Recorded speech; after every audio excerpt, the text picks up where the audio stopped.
QDeezy in the house, and for Shizzle Dizzle, and how's everybody doing in this glorious day? It's such a nice day in paradise, isn't it?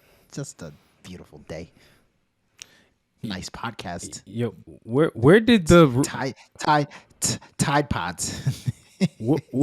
Yo, where did the real QD go to? I don't know who that guy was. Who's the guy that just introed in the show? Who was that? Did you have like an out of body experience? Like you mean the one that got it out the mud? All right, listen, man. You mean the one that used to water whip? No, the one who got it on him at all times. Yeah, that guy. Yes, that's the one I'm talking about. He's been sanctioned. Yo, you over here sounding like a damn tax professional. What the hell's wrong with this guy? You over here sound like you work for H&R Block, dog. Come on. If you choose the pro option, you will get an evaluation of your taxes and. Yo, shut the fuck up. This guy, man. Listen. Anyway, man. Hey, guys, welcome back to another episode of the Ill-Advised Wise Guys podcast. This is episode 122. 122. Yes, sir. And, we have a lot to be thankful for, man. Listen, guys, the weather is beautiful. Can't say that enough. I really hope it stays like this for a while, man, and not go back to the cold. No disrespect to the people who are enjoying cold weather, but listen, man, that's not for me. We're turning the corner. We're getting into summer, and I'm here for it, man. I'm here for it. So, I love cold weather. Me too, but only for like a few months though. I can't. Expectation. There's no expectations for cold weather. You know what I mean? Like, if you want to chill your ass at home, you chill your ass at home. If you really want to be outside, you'll go outside. Like when it's warm, it's almost like, why am I sitting at home on my ass? It's 75 degrees. I should be, mowing the lawn or playing basketball or something. So facts. Yo, before we go any further, I want to say shout out to the last couple of guests that we had on the show. MJ Grizz, rapper from Chicago. He featured on our last episode. If you guys haven't already done so, check out the last episode, 121. And shout out to Gina Views as well, who we had on the episode before that on 120. Y'all go make sure y'all follow them and check out the episode we did with them. And yeah, man, salute to y'all and many more guests to come in the future. But today, y'all are stuck with us. Remember when it was us? Remember when it was just us two, me and Q? You remember those days? Yeah. Just boring ass us. Facts. It's just us at the top. It's just us. Hey. Yo, listen, guys. What's up? So I was gonna say a funny story. My boy Ryan sent me a video. Right, it was of Lil Reese. The Chicago Grim Reaper, of course. And I guess his house was raided, right? And he was like talking to his homie, and he said, "Yo, like, ain't that Charles Tillman from the Bears? Like, that's him. That's like he's raiding us." And he was like, Charles Tillman told him, "Don't worry about it if it's me. Don't worry about it." And he was like, "Yo, that's Charles Tillman. Charles Tillman is a Fed. He's a federale now. So he done went from cornerback to federale or Fed or whatever you want to call those people." So that was interesting. It was a very funny video. I thought it was funny, but they were raided. Bro, I don't know why when you said he was getting raided, I don't know why I thought to myself, wait, so Lil Reese was getting robbed by Charles Tillman? That's what I thought where you were going with this. I'm like, yo, I thought you were saying like this guy's sitting down watching Charles Tillman rob him. Okay, all right. No. Got it. All right, cool. Yeah. Pretty interesting video. I obviously, Lil Reese is the one who was on This Is Us at the top. It's just us. Yeah, man. I know the Drake and Rick Ross version. But yeah, but we rock. I like the originals, man. Kind of like that's the shit I don't like. I like the original, man. Like, give me the. I don't want the one with the remix, dog. Say what? Kanye, Pusha T. I don't think I've ever heard the original. I've only heard the remix. You tripping, dog? Yeah. You got to go back and listen to that. I can't. I'm sure it exists somewhere on YouTube. I'm sure. Yeah. Yeah, exactly. Hey, let's keep it going though, man. Listen, before we get to the church announcements, check out this paid promoted snippet by Orchestrate 96. Ay. I put my eyes on the prize, I roll last for my mother. I don't be planning since a jahil in this land clean the clutter. Call me an introspective fool, how my feelings down and under. I'm still as smooth as butter, still make your girl fall in order. The first time I met my dad was when I turned 8. But fuck it, I ain't need him, nigga told me it was fake. That man hit me with a bell, that shit hurt for 6 days. He told me keep your head up, all I want is 6 A's. I don't float it down my neck, is a shame I don't drown. Cause when it's said and done, I pray these chains don't hold me down. Finish public school like I ever cared to read books. Nothing better to do, ain't everyone hella too. Ask me sicker than you, the girls they line up in two. Sometimes they act like a fool just to turn out better than you. My wrist don't outside the room, I put a stone in your tomb. I put 100 grand down, criminal real soon. Put in work on my cash up, roll up, cut my bands up. All right, guys. Hope you enjoyed that. That's Orchestrate 96 new single called Up. Make sure you guys go stream that on YouTube and every platform where you guys get your music. The link will be in the description below as well. Now, can we start the show? I mean, that is why we're here. So. I believe that's why we're here, sir. Yeah. But you got to do the church announcements. Well, yeah, man. You got to make people say amen. Before we get to the actual church announcements, I want to give my sermon because this episode is also sponsored by Code 118 Wallets.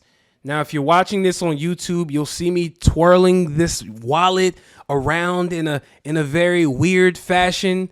Well, guess what? This wallet does a lot more, right? It not only does it hold the cards that you have, I think it holds up to like 7 different cards. You know what I'm saying? Bank cards, credit cards, insurance cards, IDs, you name it. It has the little money clip if you got cash, because who the hell has cash these days anyway? But if you do have some cash, put it in that little money clip holder thing as you can see on the screen. I'm going to be honest, guys. You know, they shipped this to us, and I really didn't think that I would be using this wallet on an everyday basis. Like I said, you know what? It looks cool. Like, it looks really dope, actually. It looks real futuristic. Who has a metal wallet like this? But when I actually started using it, I said, man, listen, guys, I think this is where I'm going to stay. Like, I don't even know where my old wallet is. This is the one I use on a regular basis. And I'm not just saying that for the camera. These wallets are really that good.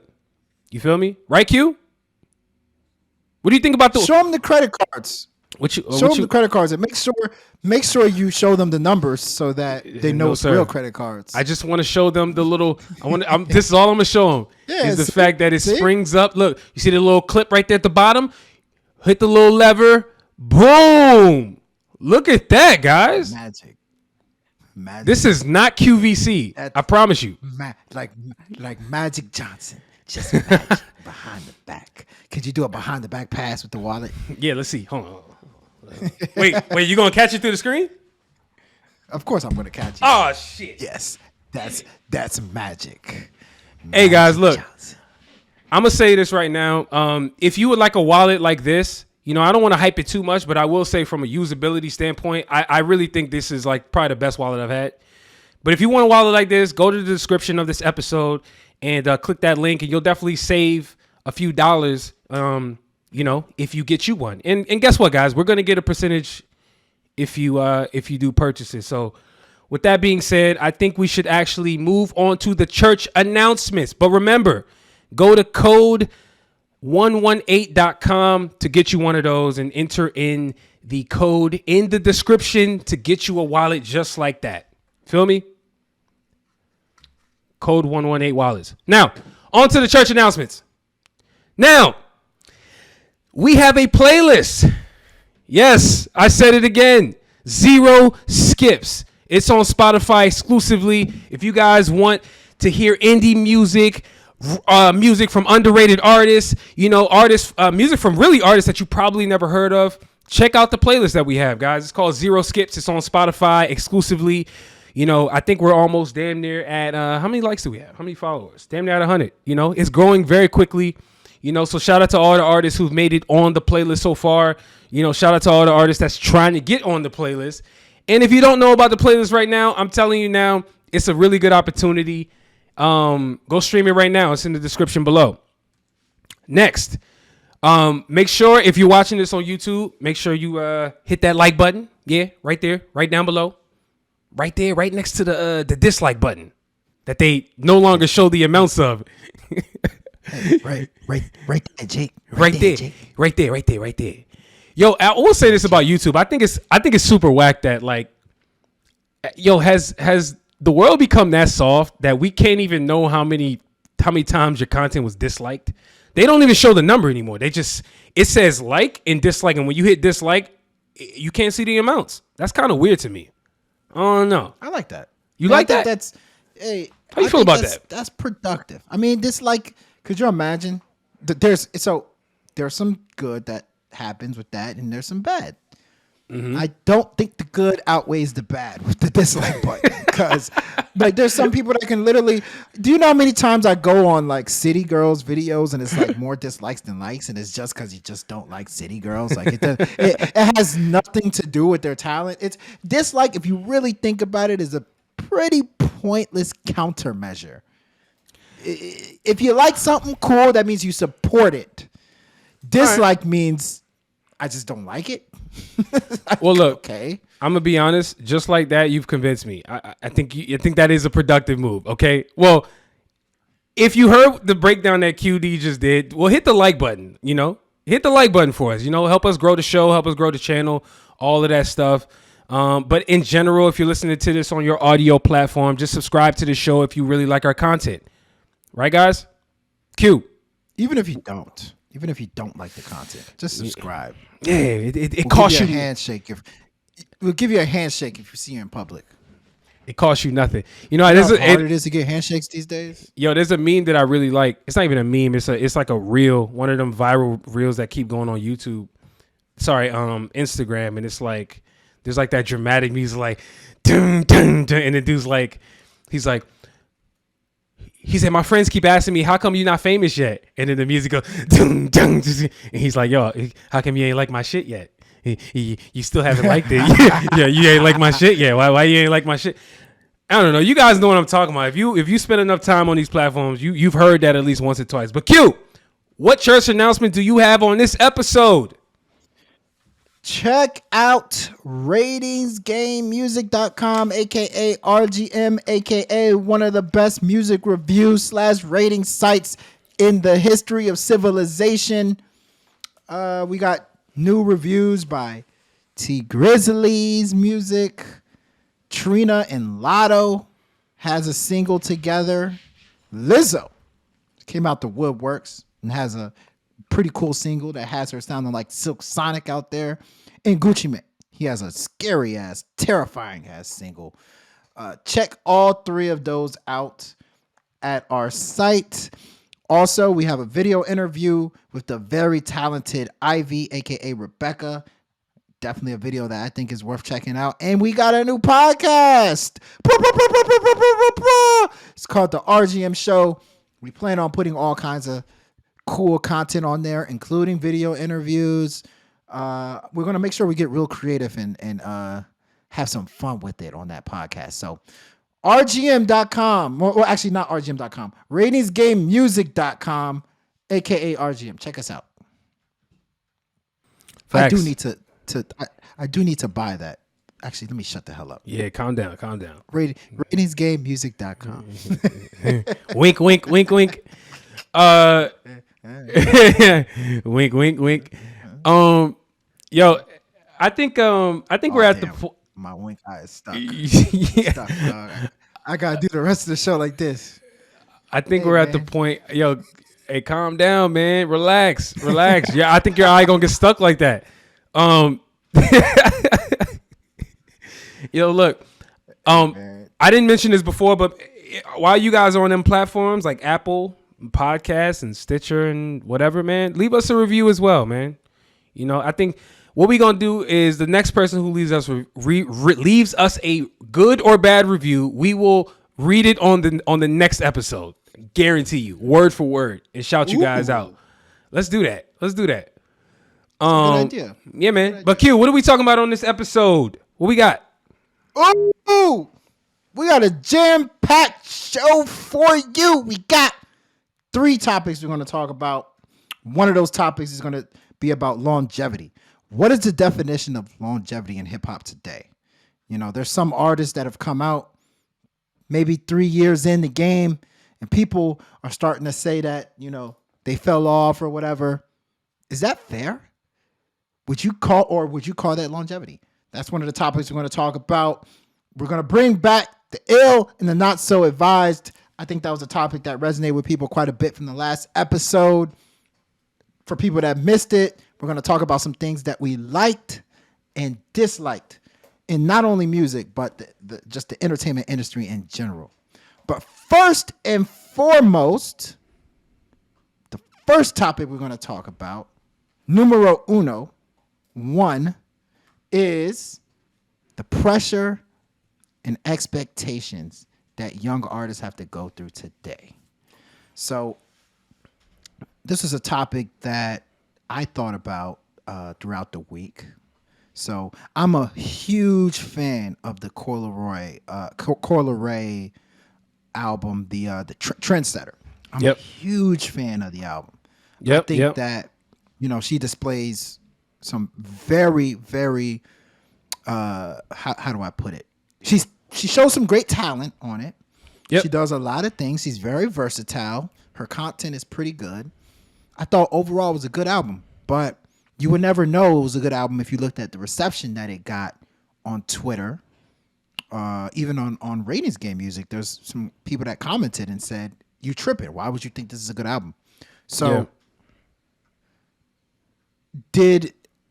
are people putting unreal expectations on people like Coi Leray? Like, like, what was she supposed to do? Like, drop Blueprint 1? Like, what was she supposed to drop? Illmatic? Like, I think she did what she does best at a high level. So why aren't people happy? Why aren't people happy, Uch? Well, why? Well, first and foremost, I want to back up for a second because I want to echo what you said. I want to say that again. Make sure that point was clear. She dropped a good album, guys. When the album first dropped, right? It's called Trendsetter. I listened first through.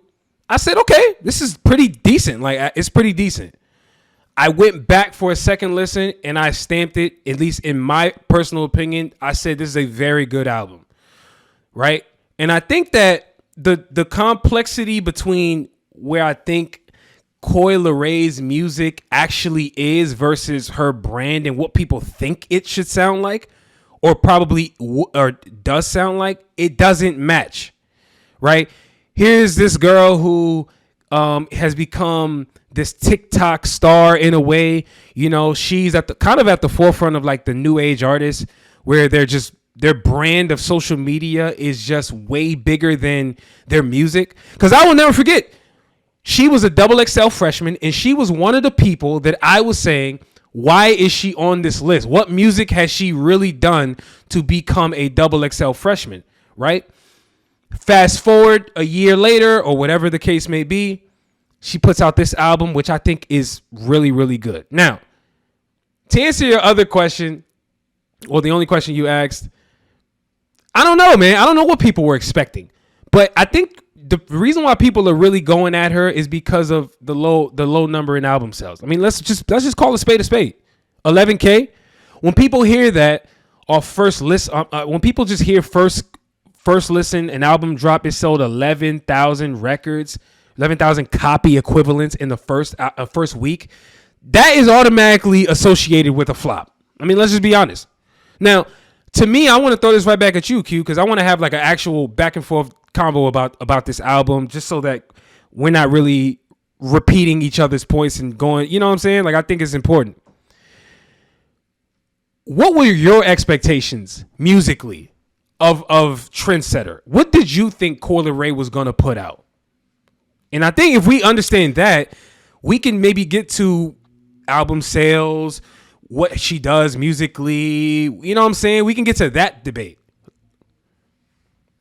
Well, you know, the thing about it is most people aren't in tune with music as much as, me and you are. They probably don't know, the ins and outs of artists as much as you and I do.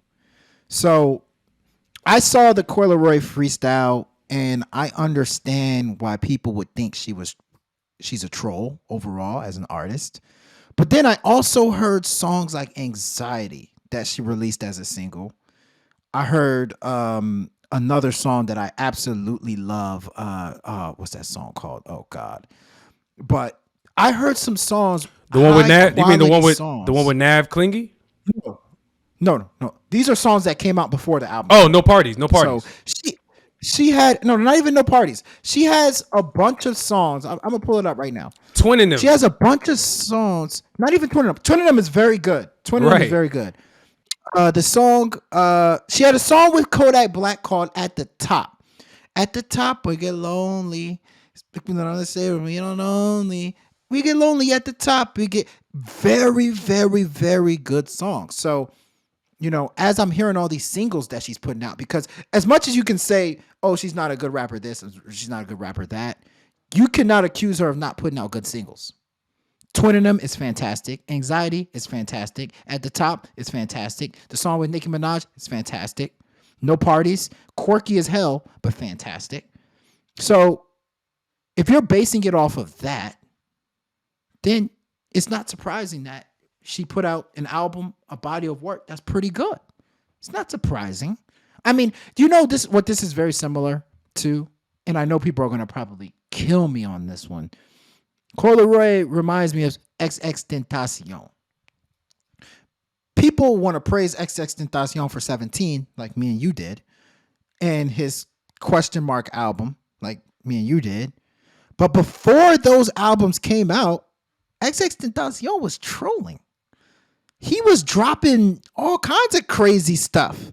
Like literally crazy, like screaming and shouting on stuff. No, not flowing well, not singing well, like just straight mayhem music. Then when 17 dropped, everybody was like, yo, wow, I didn't know he was capable of doing this.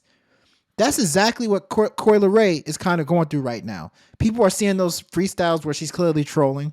People are seeing certain things that she's doing on social media, which is probably the big reason people think it's not a good album, because on social media, she's doing all these weird twerks and stuff like that, and just kind of like super, interesting personality.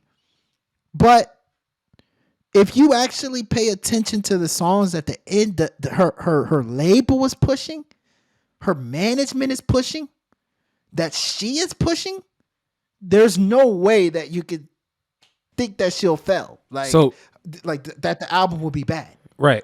So let me I'm with you on that, but I want to give people a little bit of context. Remember, you and I, we've been talking offline about this, which is why we decided let's bring this to the show, man, because this needs to be said. I will say this: while she trolled, it's clear as day, as of today, that what she did on that XXL freestyle was a troll. It's obvious, right?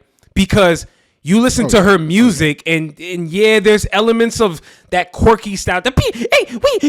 There's elements of that, but like it's clear this girl knows how to make music. Now, the question I have for you guys listening, for you, Quincy, it's like, yo, does trolling backfire? Because I can make a legitimate argument that the trolling that Coi Leray has done leading up to this album made a lot of people not take her music seriously, or made people not even want to even give her music a chance in the first place. And I think that's where a lot of people are today. They're like, nah, I'm cool. She's not for me.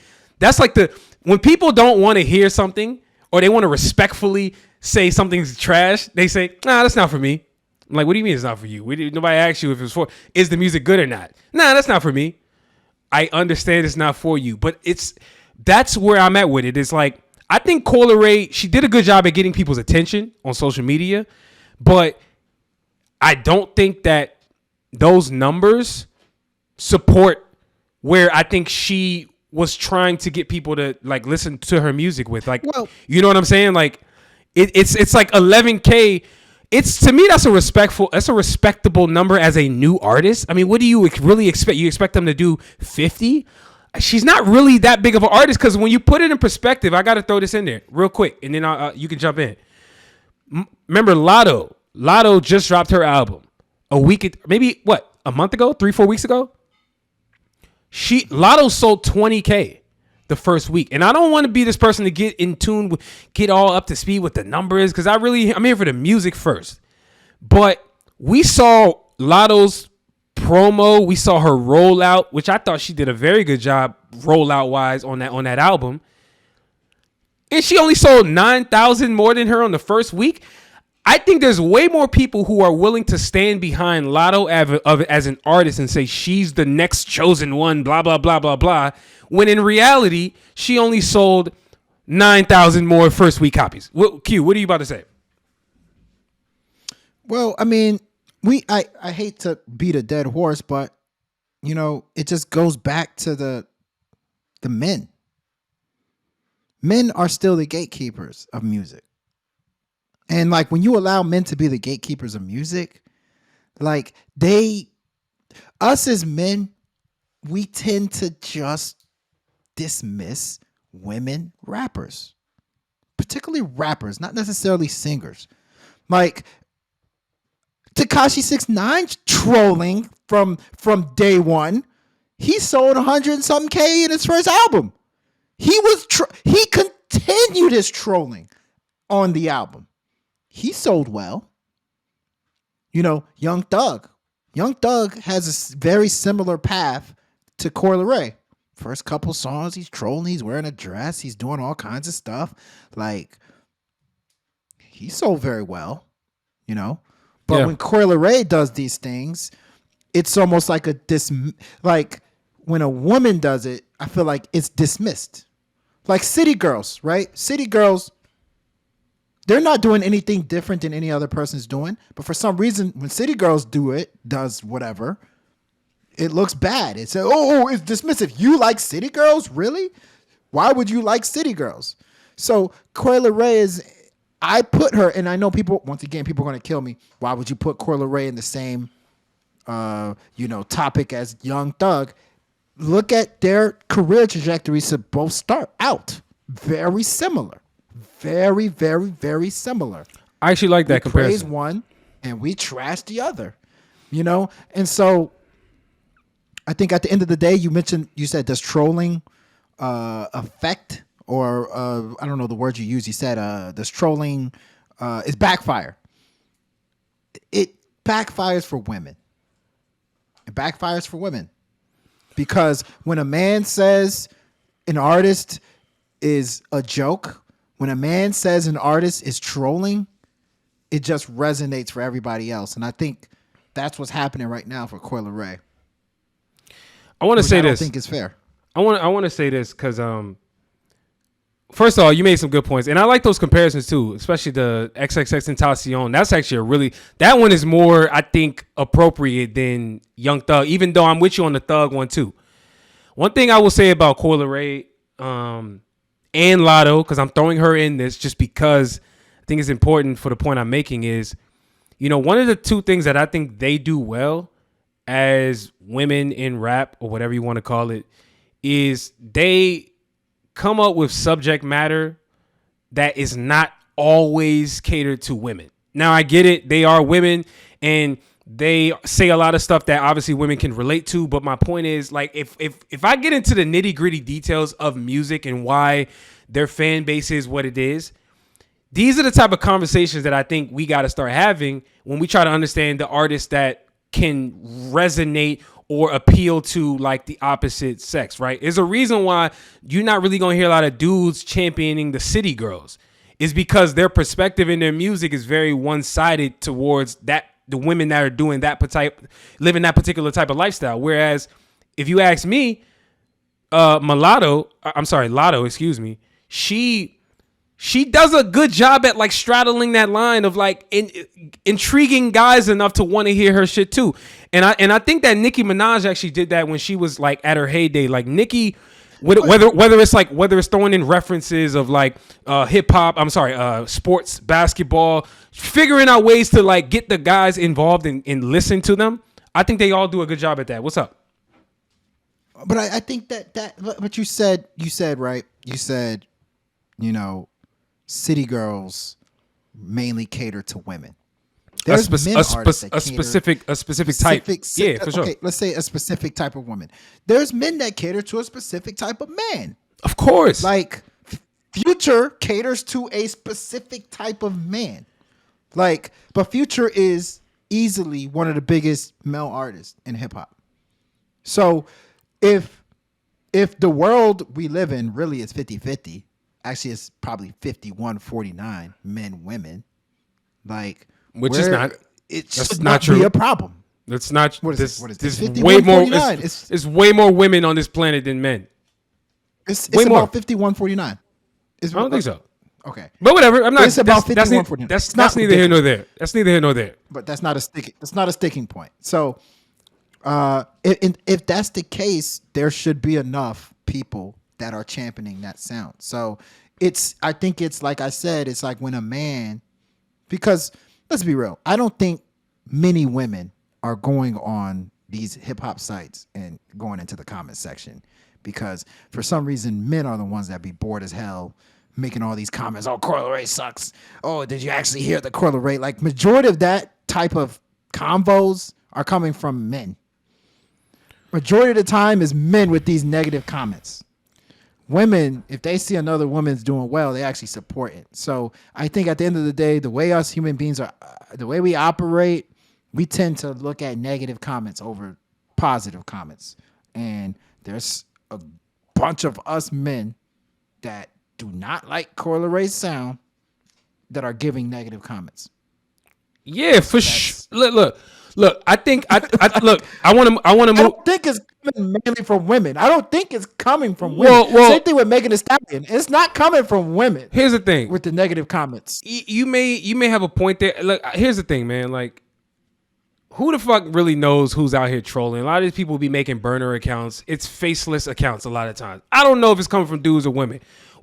So I can't prove that or disprove that. But what I will say, to the point you were making earlier about like the gatekeepers who are probably mainly dudes, that's the ones that we can clearly see and say, here's a man not really championing this woman who's coming into this genre, who is clearly talented and should have a lot more respect put on her name. And I think at the end of the day, man, do you know how we solve this? You need more balance of gatekeepers. We need both women and men represented at the top of the, whether at the blogosphere, the people that are saying what's hot and what's not, like AKA the tastemakers. It needs to be more balanced. Yeah. Because when it's not balanced, we get narratives like Coi Leray is trash and she can't make good music at all, and it gets skewed one way. And somebody like Coi Leray can never really get a fair chance and get her music out there when really she's putting out good music at the end of the day. So, because think about the hottest rappers that are women. Think about the hottest rappers that are women. I'll go down the line. Hottest? Let's throw Lotto in there right now. Hottest. Yes, Lotto's on there. Meg Thee Stallion. Megan Thee Stallion. Cardi B. Megan Thee Stallion. Oh, wait. One by one. Megan Thee Stallion hated on ridiculously. I mean, I'm not sitting here saying that she's the best artist in the world, but the amount of hate that she gets, very bad. Cardi B. I say anything about Cardi B being a good artist. Oh, Cardi B, the joke. Hated on extensively. City Girls. Hated on extensively. Sweetie. Hated on extensively. Lotto. Hated on extensively. Lotto actually can rap her ass off, and there's people out there that I've seen comments, man, she ain't good at all. Like she tries too hard. Like blah blah blah blah blah. Hated extensively. Coi Leray, hated extensively. The only women that I've seen been consistently like championed are like the Rhapsodies of the world that clearly are like viewed as like, closer to the J. Cole men of the world. and no names, stuff like that. But if a woman makes it and she's hot and she's doing her thing and she's unique, there's no love for them. They get more hate than men. So look, I know we're sticking to Coil Ray a lot right now, but really the topic of this the topic at hand is why hip hop is being hard on the youth. Or is hip hop harder on the youth than they are on, let's say, the people who have been here a long time? And I think because I want to summarize and move on to the next topic, but like I think clearly Coil Ray there's an agenda at hand to really like make her seem like she's not talented. And hey, maybe she's a part of that. Maybe she's done some stuff too to maybe, you know what I'm saying? Like make people think she's not a serious artist. You know what I'm saying? Like she's not innocent. She's not innocent. That's what I'm saying. So I don't know, man. Let's move on though. And I think this is actually a good transition because, like, speaking of Coil Ray, the topic at hand is yo. Let's take a quick break from the show. Here's this episode's paid promoted snippet. So it's all good. But I seen niggas I was cool with, grew up, went to school with, do some fool shit, and now them niggas my ops. I seen the toughest niggas go to hit the curb and get shot. I seen the smartest niggas go to get a bird and get locked. I seen a bummy nigga, real bummy nigga, never had shit, come across some cash and hit the block with some rocks. I seen some real buffy niggas start fights and get dropped. I seen some stand up niggas turn to deadbeat pops. I seen a nigga hit his girl, I watched that girl leave, came back with her friends and watched that nigga get washed. I seen a lot. I seen a lot. I seen niggas I was cool with, grew up, went to school with, do some fool shit, and now them niggas my ops. I done seen a lot of niggas talk shit when it's space, but I ain't seen them same niggas talk shit in my face. I seen niggas pop tags, seen niggas buy Jags, seen niggas cop please, seen niggas switch. Hope you guys enjoyed that snippet. If you are an artist looking for promotion or more exposure for your music, make sure you hit our email, illadvisedwiseguys@gmail.com. Now let's get back to the show. I know we talked about longevity, but the question I have for you is, has the concept of longevity in hip hop changed over time? You know, we think back to people like who are clearly legends of today that we still champion, whether it's Jay-Z, whether it's, you know, even I'll say Fat Joe. And I don't want to say musically as if Fat Joe's still putting out hits today, but I think that Fat Joe has shown that he's able to have a hit when he kind of wants to, if you will. Whether it's Rick Ross having longevity, what T.I., I mean, the list goes on, right? We think of people like that who started in early 2000s, some of them in the 90s, but transition that to today's present time. Has the concept of longevity in rap changed? Like, for example, is it possible that we're going to see Kodak Black here for 20 years? You know what I'm saying? Like, do you think you're going to see Lil Durk? He's already been here 10, technically. Is he going to be musically relevant in another 10 years? You know what I'm saying? Like, think about that. Like, and this is the question I have for you, Q, and you guys out there. If you're listening to this on whatever platform, we want to hear what you guys have to think or hear what you guys have to say on social as well. But has that changed? Has the term longevity meant something different over time?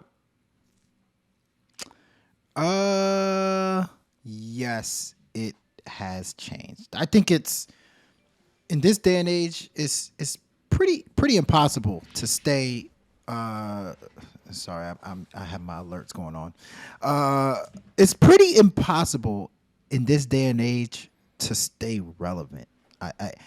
And it's, you know, there's a few artists here and there that, you know, have been able to, you know, still stay relevant in the last 4, 5, 6 years. But I think when you have the setup, the way that the music industry is today, where there's all these different cliques, people are featuring on other people's stuff, people sound like each other, it's starting to get more and more impossible to stay relevant. You have to almost consistently bring out new sounds or people are going to forget about you.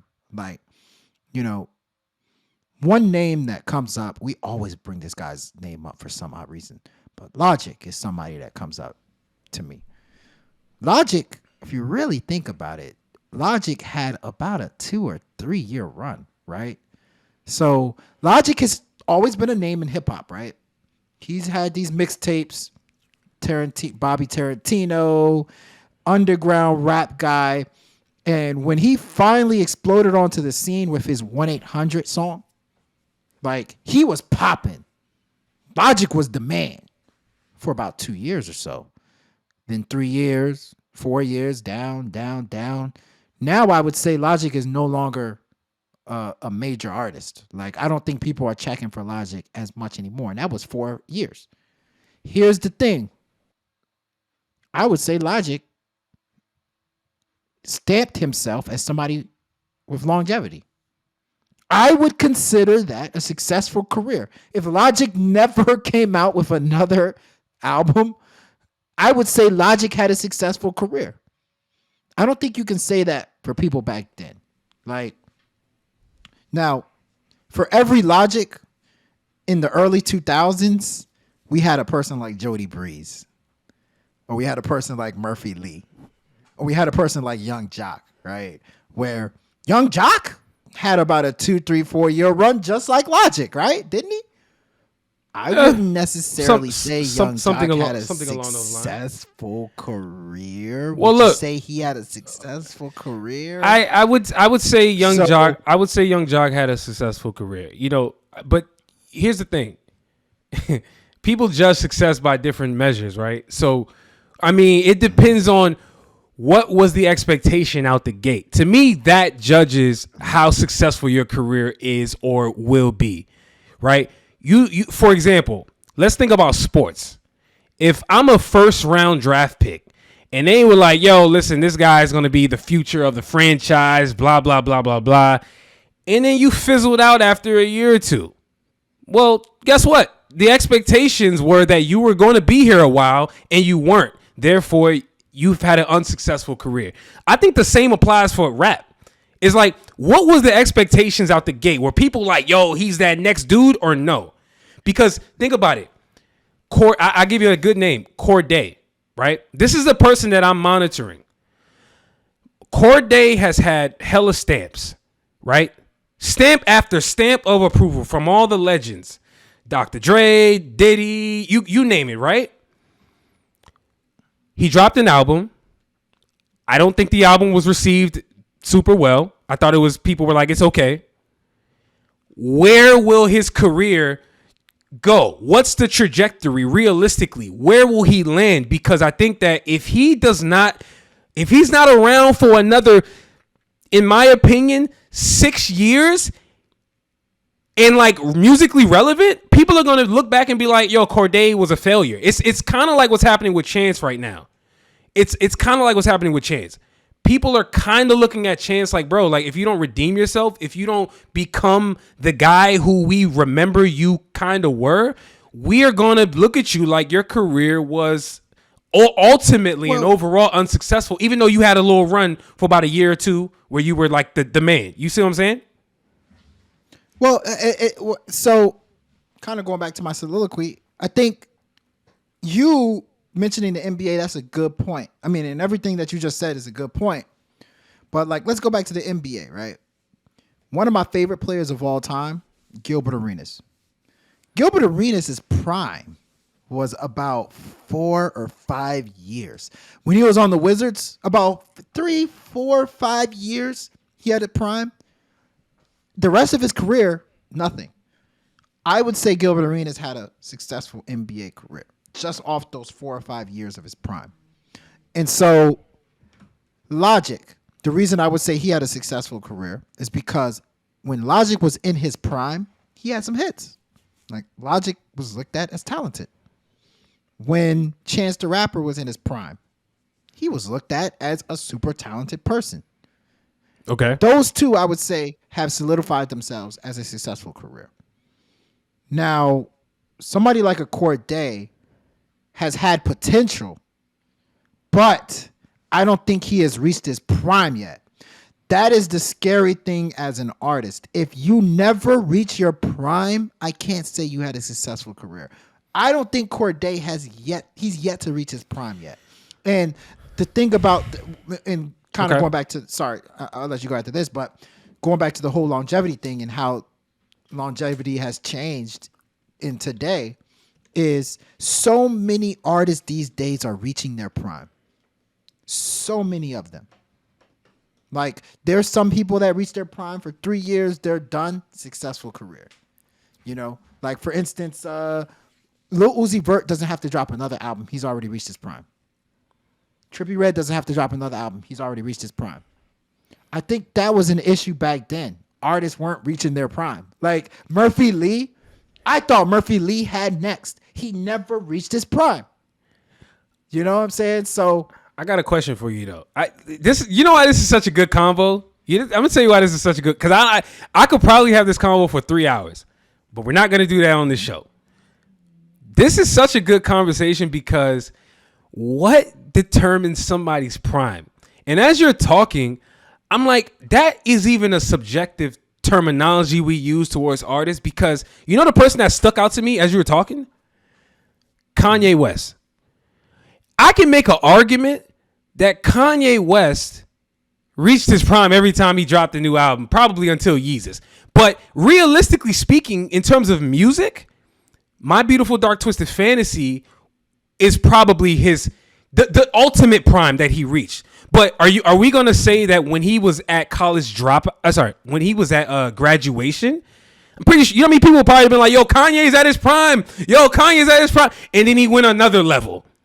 So what I'm saying is, when we talk about like somebody's prime, that's a very subjective measure that we will look at the same artist and be like, I think that person has more in their tank, or nah, I think that person kind of shot their load. There's not really much more they can do. Sometimes people elevate more past what I think that we even think they can do.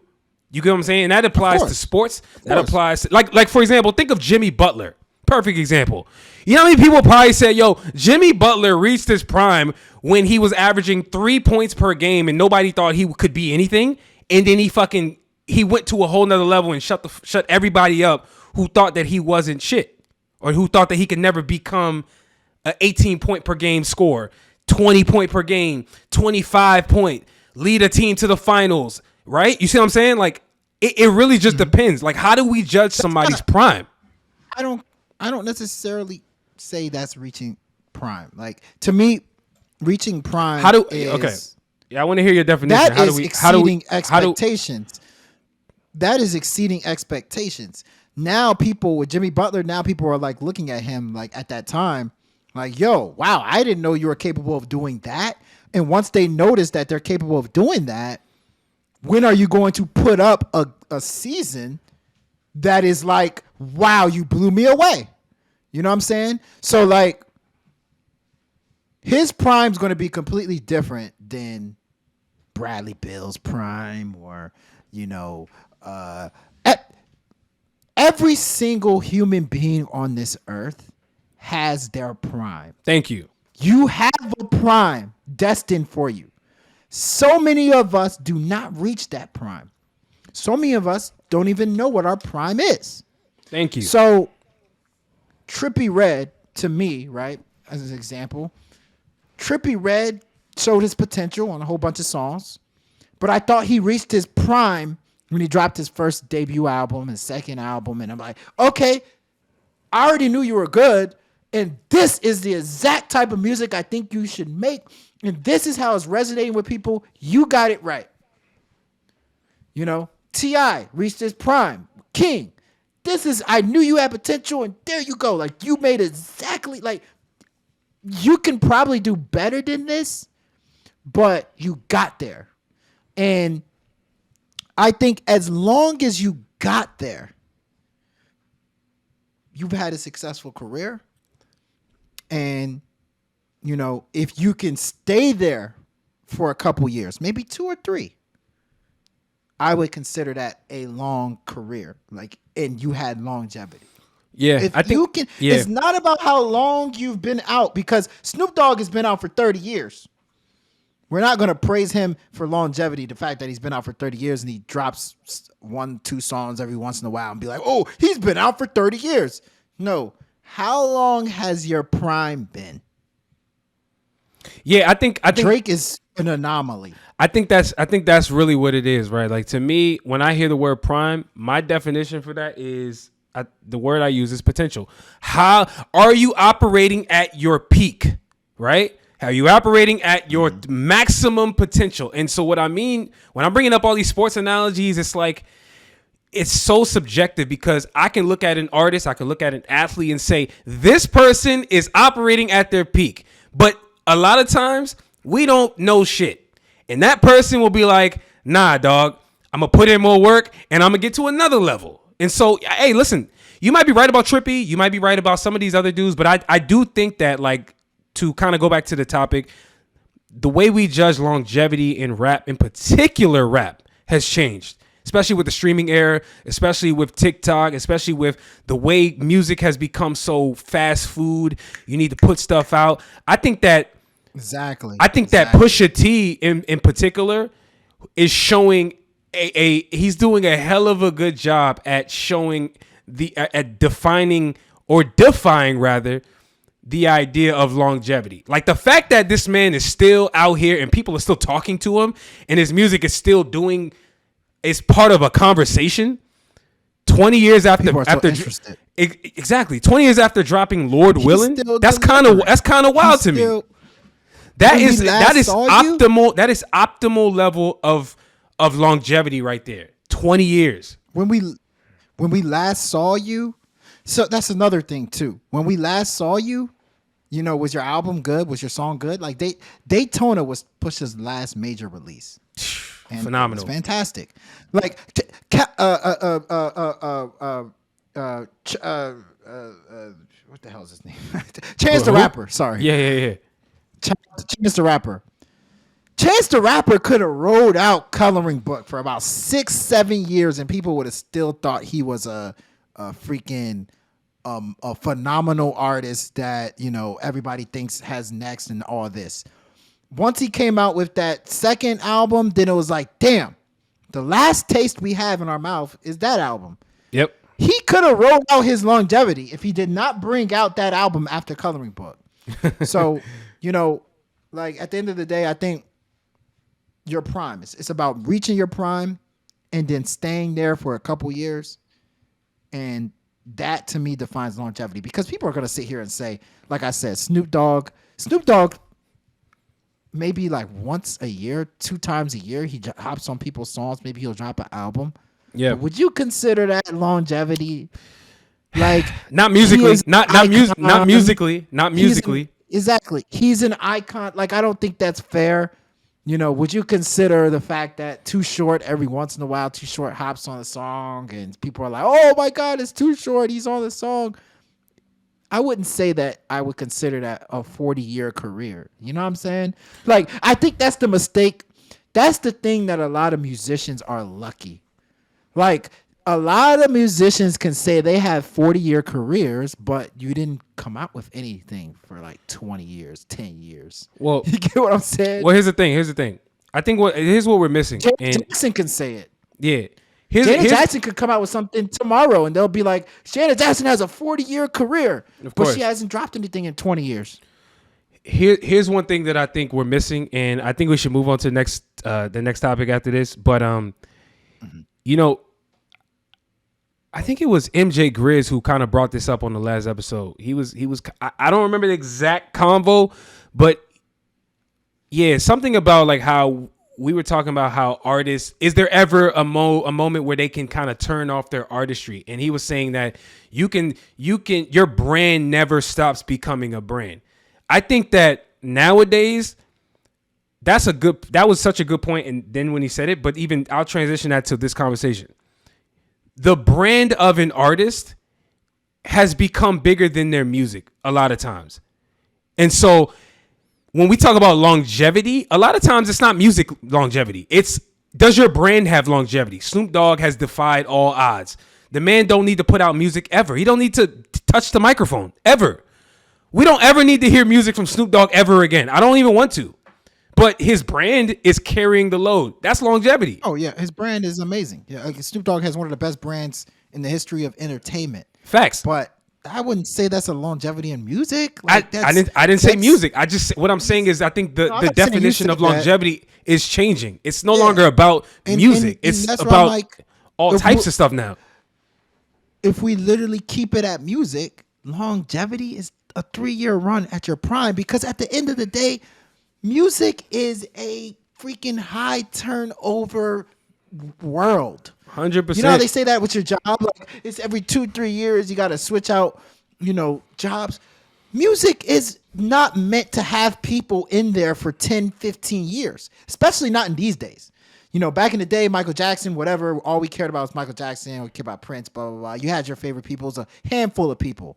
In this day and age, music is a high turnover rate. So, like, if you have yourself a good 3 or 4 or 5 year run, you've had a successful career. Next person. I agree. And it's not like people should be, Lil Uzi Vert. Look, I love Lil Uzi Vert. But there is no reason for Lil Uzi Vert to have a 10-year run. You know what I'm saying? No, not at all. Not at all. Have a 10-year run. It's no knock on him. It's more so he makes youthful music. Well, what happens when he's no longer a youth? Guess what? He no longer is relevant, and that's what happened to Lil Yachty. That's what happened to Lil Yachty. That's what happened to all these people who are no longer at the top, quote unquote, and no longer the sought after commodity. They didn't evolve with the music, and it is what it is. But music should be a revolving door. But anyway, let's. Right, I got on your ass episode 20 about that. Over about here what? Talking about Rick Ross and T.I. selling records. I told you that was not a good thing for the hip hop music. Like if I remember the that older artists are still selling and the young artists are not. Like so, it's a revolving door. If you remember the convo correctly, I said. I don't remember why it came up. I said, "Yo, I like both the old people flourishing and I like the young people at the same exact time." And the reason why I was saying that is because like all the other genres do it. Why not hip hop do it? It's tight. I like seeing Pusha T fucking get interviewed for a new album and Coi Leray come out here and promote her shit. Like that's tight. That's tight. It shouldn't just be all about the young people and that's all we see, because there's a lot of old people that are out here, still putting in work. That's all. Hey, I was right. Because as you see, it's good for the league. In the words of Jay-Z, if you want to hear the old me, listen to my old music. Yeah, all right. Next topic. The ill and the not so advised, man. Let's jump into it, man. Let's make this relatively brief. Q, what did you think that was? I feel like a douchebag today. What did you think that was ill? What did I think that was ill? Damn. Oh, Drake. There was a Drake snippet. He has a song with Jack Harlow, who I think is Junior Drake. Jack Harlow literally sounds facts. Like Drake. But anyway, so Jack Harlow, I guess a snippet of a song with him and Drake came out, and the bars Drake was spitting. On it. Oh my God. Just like, I'm not going to say the bars for you. Just go look it up. But it was just like on some grown man, I'm richer than you, like shots at Pusha. And, Drake deserves his flowers. He deserves his flowers. Like, I don't want to hear Drake is one of the best artists of all time, blah, blah, blah, blah, blah. Yes, he is. He's also one of the best rappers of all time. Give this man his flowers. The bars, the punchlines, the swagger, the confidence, the flows, the wittiness, the cleverness, the everything he spit with on that snippet. Yeah. Snippet was just A+, man. So that was illest thing I heard this week, man. Interesting. I think I told you this. First off, I didn't hear it. Number one, I don't listen to leaks. I only want to hear official songs when they drop. I don't want to hear no leaked audio. I stay away from all of that, me personally. So I'm gonna hear it when I hear it, but I did read the lyrics and them shits was savage. A lot of them bars are savage, man. Definitely tight, man. I'm gonna give a ill for my ill. I'm gonna give a shout out. It's not really a shout out. I don't want to call it that, but I thought it was ill that Lil Baby came out with In a Minute. And I know you and I spoke about this. We've had a running debate on this show. We've brought other people involved, and shout out to the Beers and Bars podcast, Kamal and OT. Shout out to them dudes. We've had this discussion with more than just you and me, and I really think that song In a Minute shows why Lil Baby is not like all of these other dudes. Okay, and that's not even the best that I think he can do. I thought that song was ill. His performance, like he came with it, like just point blank. And I don't think that's like a lead single. I don't even think that's going to be one of the better songs on the album, if that is on the album, if you will. But I just thought it was an ill release for him to come out of nowhere, drop those 2 songs right on, which I didn't really care for too much, to be honest with you. And then In a Minute, which I thought was a standout. I text you as soon as I heard it. Fire. This is fire. Like this is the one out of the 2. So yeah, that was ill to me. And again, that doesn't prove that the baby is, speaking of longevity, how we just had a whole convo about that. Doesn't prove that he's gonna be the top dude for the next 4, 5, 6, 11, whatever, however many years you want to say. But I do think that that song shows why the baby is Lil Baby is different. I'm sorry, it shows, and that was just a warm up, if you ask me. But people like you are going to say that, and it was okay. It wasn't okay. There was more than that. I didn't say anything.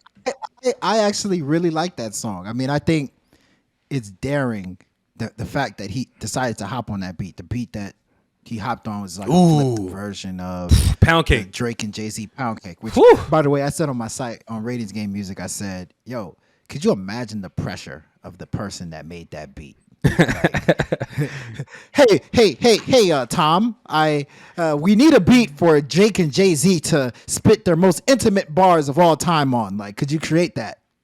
But yeah, I thought Lil Baby did his thing on it.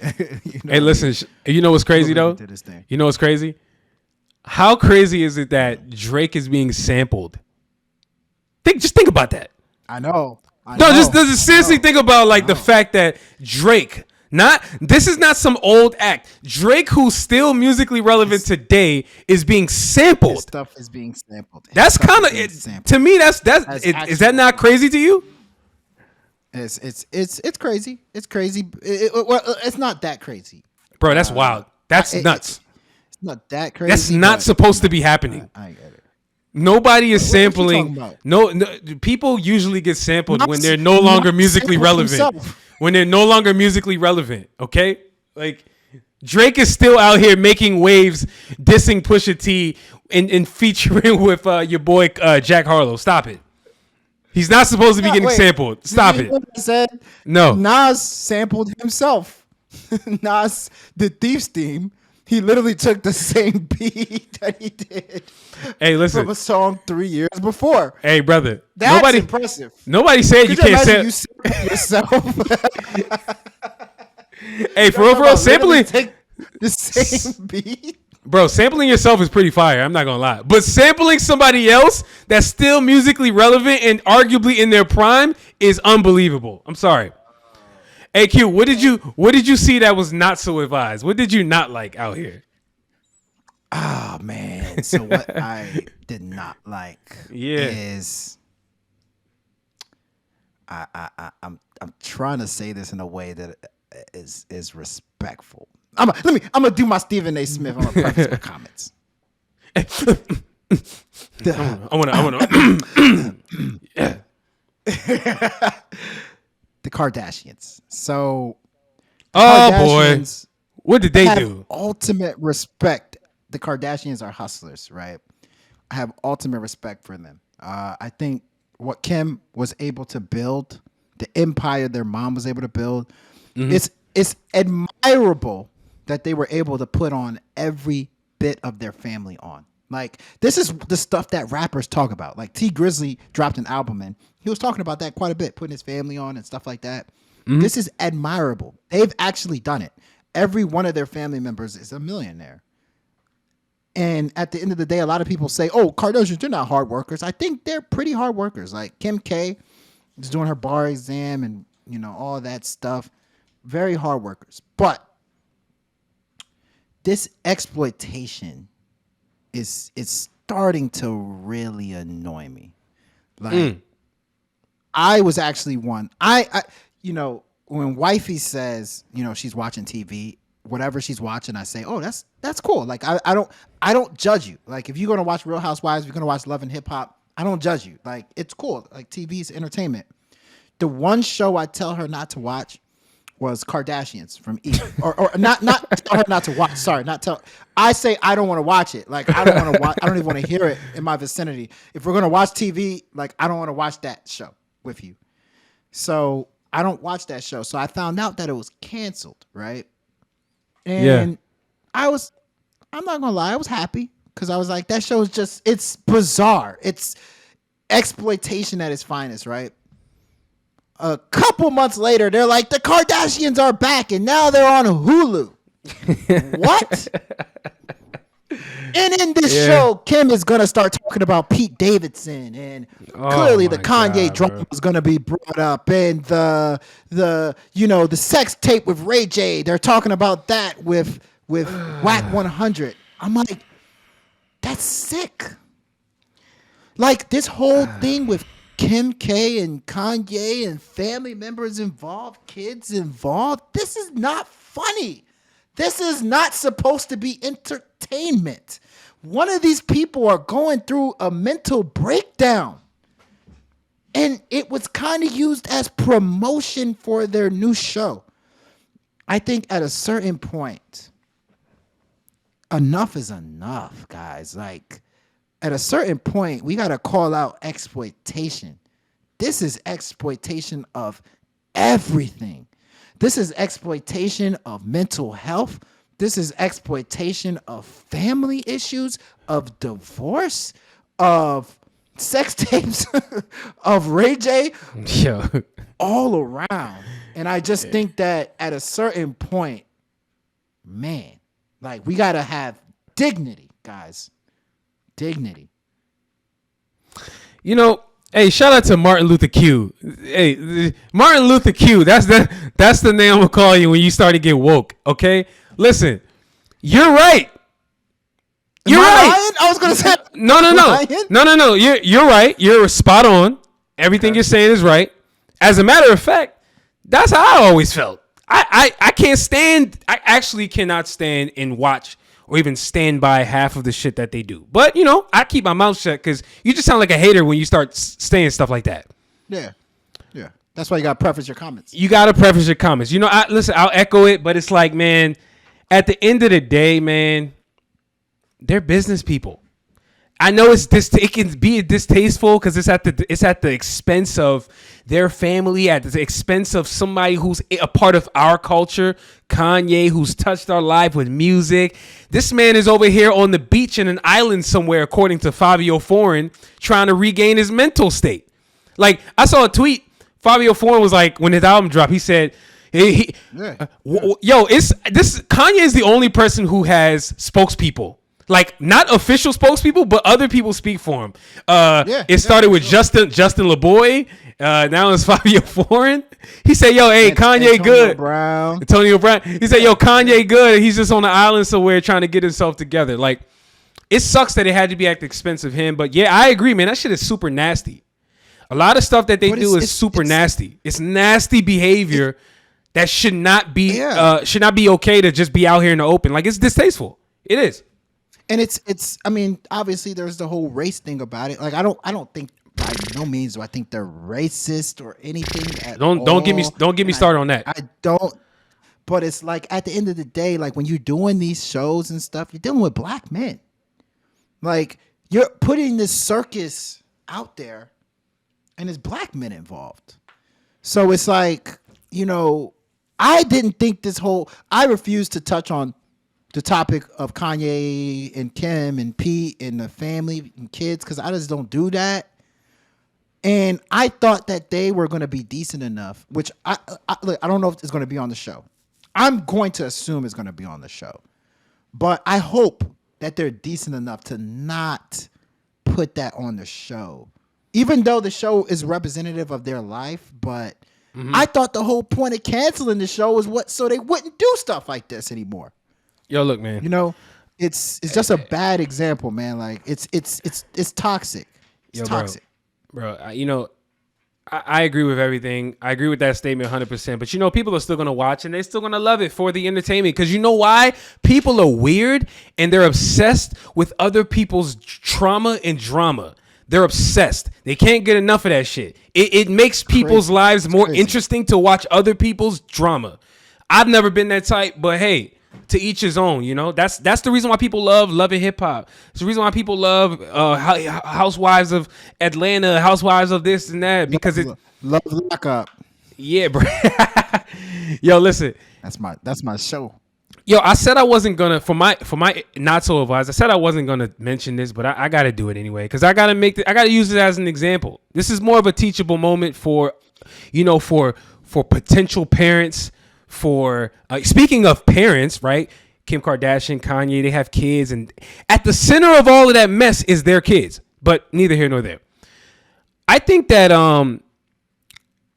Coyle Ray, her father, Benzino, he's in the news a lot, these days. And it's mostly because of Coyle Ray and the album and all this stuff that they've had, whether it's leaking the fact that she had that Nicki song, whether it's some of the new shit. He's just involved in a lot of drama. So I'm not going to touch on all of that, but I will say when Coyle Ray's Trendsetter album dropped, it sold 11K copies. And, Benzino has since come out and said that, his Instagram was hacked and, I'm going to try to take him at his word, but at the same time, I don't be believing none of these people when they say their shit be hacked.